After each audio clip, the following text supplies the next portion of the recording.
90 की स्पीड में over speed था रश में था। हाँ। इसने ओवरटेक किया गाड़ी को, इसने यहाँ से उड़ाया हमें, यहाँ से उड़ाया वहाँ पे उसकी गाड़ी से आगे गिर गया, लगी गया। आप मोटरसाइकिल पे थे? हाँ मोटरसाइकिल पे थे, हम इधर से आ रहे थे यानी कि इसकी उम्र कितनी है जो 45 साल। शादीशुदा? हाँ माशाल्लाह 2 छोटी बेटियां। अस्सलामुअलैकुम जी नाज़रीन, अज जिहड़ी तुसीं स्क्रीन दे उत्ते तस्वीर देख रहे हो, इस आदमी का नाम है मुहम्मद सादक। नाल इहदियां 2 बेटियां बैठियां ने जिहड़ियां स्कूल दे विच पढ़दियां ने।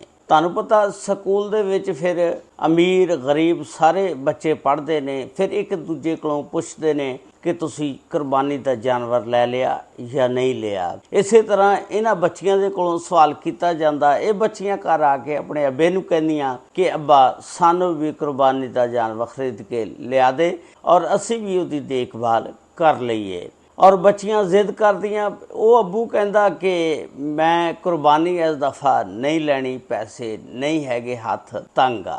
ते बच्चियां कहंदियां चलो अब्बा कुर्बानी नहीं लैके देनी, सानू कोई सूट ही लै दे, कोई कपड़े ही लै दे ईद ते पाण वास्ते। ये सादक जिहड़ा ये कहंदा कि तुसीं बेटा इंतज़ार करो, मैं किसी कोलों पैसे लैणे आ ते मैं पैसे लैके आना ते फिर उस तो बाद मैं तुहानूं कपड़े जिहड़े आ सूट वगैरह कोई लैके दे दिंदा। एक घरों मोटरसाइकिल ते निकलदा, अपने नाल अपने भतीजे नूं बिठा लैंदा ते जो ही निकलदा ते एक बंदा जिहड़ा आंदा आ ते आके इहनूं मुबैना तौर दे उत्ते अचानक निकलदा मार दिंदा आ।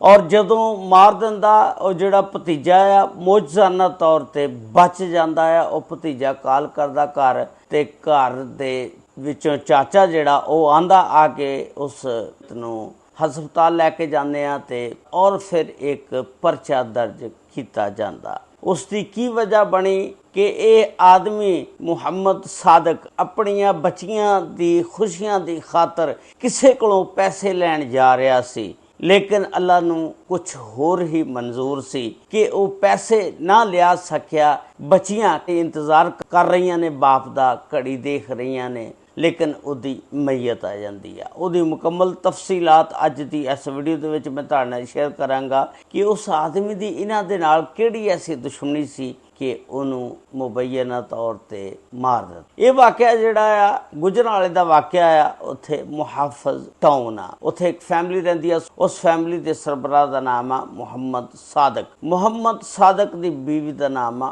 आरफा। अल्लाह ताला ने मुहम्मद सादक और आरफा नूं 2 बच्चियां दित्तियां होईयां, जिहदे विच फातिमा 15 साल दी और आसमा 13 साल दी। मुहम्मद सादक जिहड़ा एक गरीब घर नाल तलक रखदा और वाटर फिल्ट्रेशन प्लांट आ जिहड़े लगे हुए ने पानी नूं फिल्टर करते हैं, उहदे उत्ते काम करदा। वाटर फिल्ट्रेशन प्लांट की तनख्वाह उत्थे किन्नी कुछ होएगी, थोड़ी जी तनख्वाह होनी आ, उहदे नाल गुजारा ही बड़ा मुश्किल हुंदा। एक गरीब घराने तलक सी, लेकिन बच्चियां नूं नहीं पता कि साडे वालद दी तनख्वाह किन्नी आ या किस तरह कमांदा। बच्चियां नूं सिर्फ चीज़ां तक गर्ज हुंदी आ, ज़रूरत हुंदी आ कि साडियां ख्वाहिशां चीज़ां वालदैन पूरियां कर देण।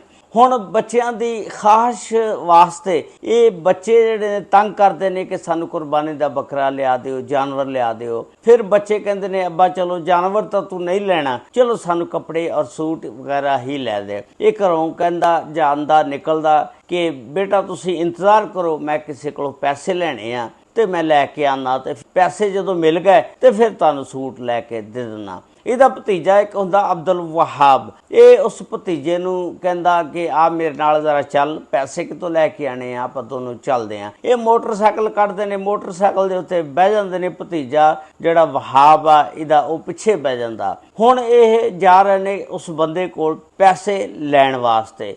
ਗਖੜ ਮੰਡੀ ਰੋਡ ਦੇ ਉੱਤੇ ਕੋਈ ਇੱਕ ਰਿਦਾ ਮਾਰਕੀ ਆ, ਜਿਸ ਵੇਲੇ ਉੱਥੇ ਪਹੁੰਚਦੇ ਨੇ ਉੱਥੇ ਨਾ ਕੰਸਟਰਕਸ਼ਨ ਦਾ ਕੰਮ ਹੋ ਰਿਹਾ ਹੁੰਦਾ, ਸਰੀਏ ਬੜੇ ਪਏ ਹੁੰਦੇ ਨੇ, ਰੋਡ ਬਣ ਰਿਹਾ ਹੁੰਦਾ, ਕੋਈ ਪੁਲ ਵਗੈਰਾ ਬਣ ਰਿਹਾ ਹੁੰਦਾ। ਇਹ ਜਿਸ ਵੇਲੇ ਜਾ ਰਹੇ ਹੁੰਦੇ ਨੇ, ਇੱਕ ਓਵਰ ਸਪੀਡ ਦੇ ਵਿੱਚ ਬਲੈਕ ਰੰਗ ਦੀ ਕਾਲੇ ਰੰਗ ਦੀ ਗੱਡੀ ਆਉਂਦੀ ਆ, ਜਿਹਦਾ ਨੰਬਰ ਆ BFW 724। ਉਹਦੇ ਵਿੱਚ ਇੱਕ ਆਦਮੀ ਲੜਕਾ ਬੈਠਾ ਹੁੰਦਾ ਜਿਹਦਾ ਨਾਮ ਹੁੰਦਾ ਬਿਲਾਲ ਦੀ ਉਮਰ ਹੁੰਦੀ ਹੈ 18 ਸਾਲ। ਉਹ ਇੰਨੀ ਸਪੀਡ ਦੇ ਨਾਲ ਗੱਡੀ ਚਲਾ ਰਿਹਾ ਹੁੰਦਾ, ਉਸ ਗੱਡੀ ਦੀ ਸਪੀਡ ਕੋਈ 80-90 ਕਿਲੋਮੀਟਰ ਫੀ ਘੰਟਾ ਦੀ ਰਫ਼ਤਾਰ ਹੁੰਦੀ ਆ।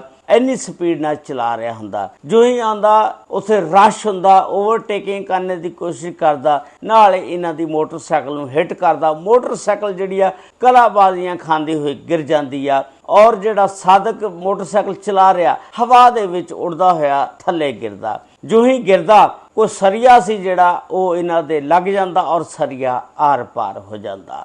ਸਾਦਕ ਦੀ ਮੌਕੇ ਦੇ ਉੱਤੇ ਡੈਥ ਹੋ ਜਾਂਦੀ ਆ। ਬਸ ਫਿਰ ਉੱਥੇ ਫਟਾਫਟ ਰੈਸਕਿਊ ਦੀਆਂ ਟੀਮਾਂ ਨੂੰ ਫੋਨ ਕੀਤਾ ਜਾਂਦਾ, 15 ਤੇ ਕਾਲ ਕੀਤੀ ਜਾਂਦੀ ਆ। ਥਾਣਾ ਕੈਂਟ ਗੁਜਰਾਂਵਾਲਾ ਦੀ ਪੁਲਿਸ ਜਿਹੜੀ ਆ ਮੌਕੇ ਤੇ ਪਹੁੰਚ ਜਾਂਦੀ ਆ। ਉਸ ਤੋਂ ਬਾਅਦ ਵਹਾਬ ਭਤੀਜਾ ਜਿਹੜਾ ਉਹ ਘਰ ਫੋਨ ਕਰਦਾ ਔਰ ਆਪਣੇ ਚਾਚੇ ਨੂੰ ਦੱਸਦਾ। ਉਹਦਾ ਚਾਚਾ ਫੌਰੀ ਆਉਂਦਾ ਔਰ ਆ ਕੇ ਹਸਪਤਾਲ ਦੇਖਦਾ ਕਿ ਭਰਾ ਦੀ ਜਿਹੜੀ ਲਾਸ਼ ਆ ਉਹ ਪਈ ਹੁੰਦੀ ਆ। ਉਸ ਤੋਂ ਬਾਅਦ ਫਿਰ ਪੁਲਿਸ ਜਿਹੜੀ ਆ ਕਾਨੂੰਨੀ ਕਾਰਵਾਈ ਕਰਦੀ ਆ। ਪੁਲਿਸ ਜਿਹੜੀ ਆ ਫਿਰ ਇੱਕ FIR ਦਰਜ ਕਰਦੀ ਆ ਉਸ ਬਿਲਾਲ ਨਾਮੀ ਲੜਕੇ ਦੇ ਖਿਲਾਫ ਜਿਹਦੀ ਉਮਰ 18 ਸਾਲ ਹੁੰਦੀ ਆ। ਦੱਸਿਆ ਜਾ ਰਿਹਾ ਕਿ ਉਹਦੇ ਕੋਲ ਡਰਾਈਵਿੰਗ ਲਾਇਸੈਂਸ ਜਿਹੜਾ ਸੀ ਉਹ ਲਰਨਿੰਗ ਲਾਇਸੈਂਸ ਸੀ। ਹਾਲਾਂਕਿ ਲਰਨਿੰਗ ਲਾਇਸੈਂਸ ਦੇ ਉੱਤੇ ਗੱਡੀ ਨੂੰ ਬੰਦਾ ਰਸ਼ ਦੇ ਵਿੱਚ ਲੈ ਕੇ ਜਾਵੇ ਤੇ ਅੱਛੀ ਗੱਲ ਨਹੀਂ ਹੈਗੀ, ਕਿਉਂਕਿ ਉਹਨੂੰ ਹਜੇ ਲਾਇਸੈਂਸ ਨਹੀਂ ਮਿਲਿਆ ਔਰ ਲਰਨਿੰਗ ਲਾਇਸੈਂਸ ਦੇ ਉੱਤੇ ਗੱਡੀ ਨੂੰ ਔਰ ਫਿਰ ਇੰਨੀ ਸਪੀਡ ਦੇ ਉੱਤੇ ਚਲਾਣਾ ਕਾਨੂੰਨਨ ਜੁਰਮ ਆ।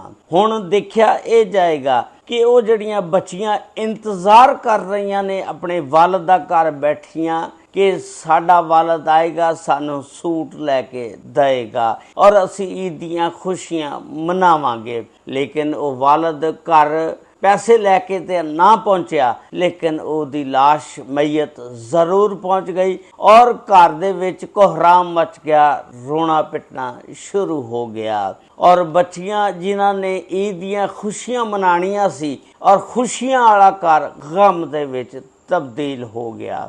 ਉਸ ਤੋਂ ਬਾਅਦ ਹੁਣ FIR ਜਿਹੜੀ ਆ ਉਹ ਪੁਲਿਸ ਨੂੰ ਚਾਹੀਦਾ ਕਿ ਕਿਸ ਤਰ੍ਹਾਂ ਦਰਜ ਕਰਦੀ ਆ ਇਸ ਯਤੀਮ ਬੱਚੀਆਂ ਦੇ ਨਾਲ ਇਨਸਾਫ ਕੀਤਾ ਜਾਵੇ। ਅਗਰ FIR ਸਹੀ ਦਰਜ ਨਾ ਕੀਤੀ, ਜਿਹਨੇ FIR ਦਰਜ ਕਰਨੀ ਆ ਤਾਂ ਔਰ ਇਸ ਬੱਚੀਆਂ ਦੀ ਆਹ ਜਿਹੜੀ ਆ ਉਸ FIR ਦਰਜ ਕਰਨੇ ਵਾਲੇ ਨੂੰ ਵੀ ਲੱਗ ਸਕਦੀ ਆ। ਯਤੀਮ ਬੱਚਿਆਂ ਨੂੰ ਇਨਸਾਫ ਦਿਲਾਇਆ ਜਾਵੇ ਔਰ ਉਹਨੂੰ ਕੜੀ ਤੋਂ ਕੜੀ ਸਜ਼ਾ ਦਿੱਤੀ ਜਾਵੇ ਜੋ ਕਾਨੂੰਨ ਦੇ ਮੁਤਾਬਕ ਬਣਦੀ ਆ। ਲੇਕਿਨ ਆ ਜਾ ਕੇ ਫੈਸਲਾ ਕੀ ਹੋਣਾ ਕਿ ਸੁਲ੍ਹਾ ਹੀ ਹੋਣੀ ਆ। ਦੱਸਿਆ ਜਾ ਰਿਹਾ ਕਿ ਉਹ ਏਡੇ ਅਮੀਰ ਤਰੀਨ ਲੋਕ ਨੇ ਕਿ ਉਹਨਾਂ ਨੇ ਆ ਕੇ ਹਜੇ ਤੱਕ ਇਹਨਾਂ ਦੇ ਨਾਲ ਕੋਈ ਗੱਲਬਾਤ ਨਹੀਂ ਕੀਤੀ, ਨਾ ਕੋਈ ਮਾਫੀ ਮੰਗੀ ਆ, ਨਾ ਕੋਈ ਆ ਕੇ ਇਹਨਾਂ ਦਾ ਪਤਾ ਕੀਤਾ, ਨਾ ਇਹਨਾਂ ਦੀ ਹੌਸਲਾ ਅਫਜ਼ਾਈ ਕੀਤੀ ਆ, ਨਾ ਕੁਛ ਕੀਤਾ। ਲੇਕਿਨ ਉਹ ਪੈਸੇ ਵਾਲੇ ਨੇ, ਆ ਜਾ ਕੇ ਕੀ ਹੋਣਾ ਕਿ ਉਹ ਪੈਸੇ ਦੇ ਦੇਣਗੇ, ਸੁਲ੍ਹਾ ਹੋ ਜਾਏਗੀ। ਇਸ ਤਰ੍ਹਾਂ ਦੋ ਯਤੀਮ ਬੱਚੀਆਂ